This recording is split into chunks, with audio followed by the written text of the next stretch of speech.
Thanks for joining us again. My name's Lee Elberson. I'm the CEO of Clayborne Education. And with us today, we have our very own Anna Goldsmith. Anna, thanks for being with us. Thanks for having me. It's good to be here.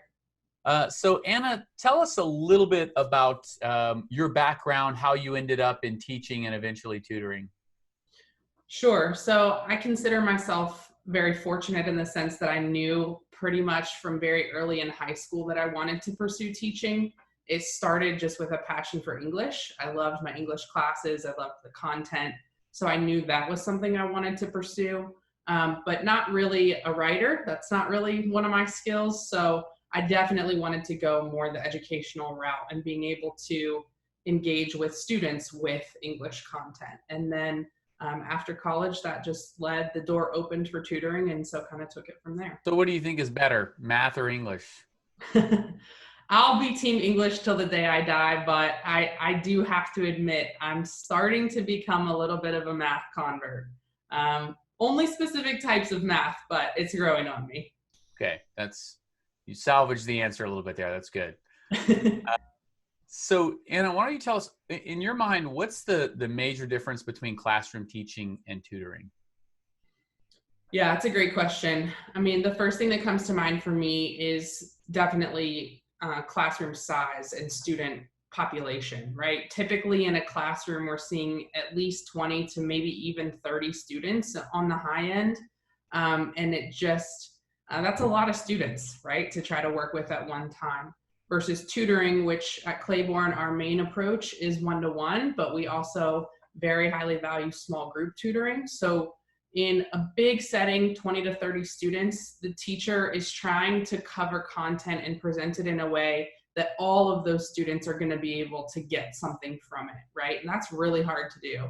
Versus in tutoring, if it's one-on-one or even in a small group, you can learn students' learning styles and present it in a way that is directly applicable to them and where it's really going to click for them right away.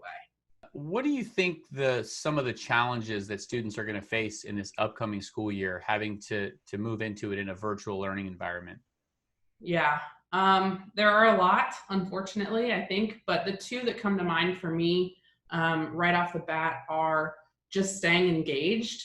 As those of us who have been doing a lot of meetings and different things know, when you're looking at a screen for multiple hours a day, multiple hours a week, it gets really hard to stay mentally sharp. So I think keeping students engaged, wanting to learn, wanting to participate is definitely going to be a challenge. And then also there's a huge social piece, right? When you're not with your classmates, even if you're looking at them on a screen, the teacher maybe is going to have everybody muted. So you're not able to just chime in and kind of play off of each other. So that social aspect is definitely something I think that students are going to be feeling a lot this fall as well. What is pod-based learning that Claborne is offering? Pod-based learning is a new program that we're offering. I'm really excited about it. It's going to be a program where students are grouped in groups of 4 to 6. So small group learning, they're going to be working for 10 hours a week. And we'll be offering different content in what we're calling modules every month. So from month to month, we'll have small groups and working together and learning different content and different information. What's the difference between pod-based learning and traditional one-to-one tutoring? So in pod-based, the biggest thing here is going to be that peer interaction and that social interaction, right?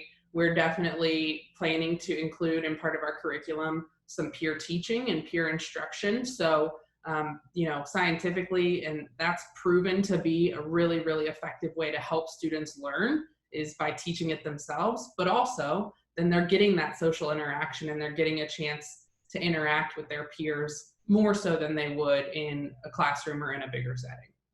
So is a program like pod-based learning, Anna, is this just to help students graduate at grade level?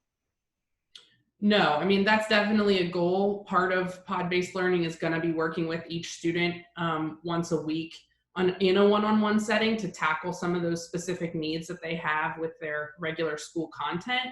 But we're also incorporating a lot of information that is supplementary to what you would see in a traditional curriculum. So things like practical math and leadership, just to name a couple. So our goal here is to make sure that students succeed in their regular school, but then also give them a little bit of a boost and help them prepare their resume, prepare and be the best candidates they can for what's coming next for them after high school.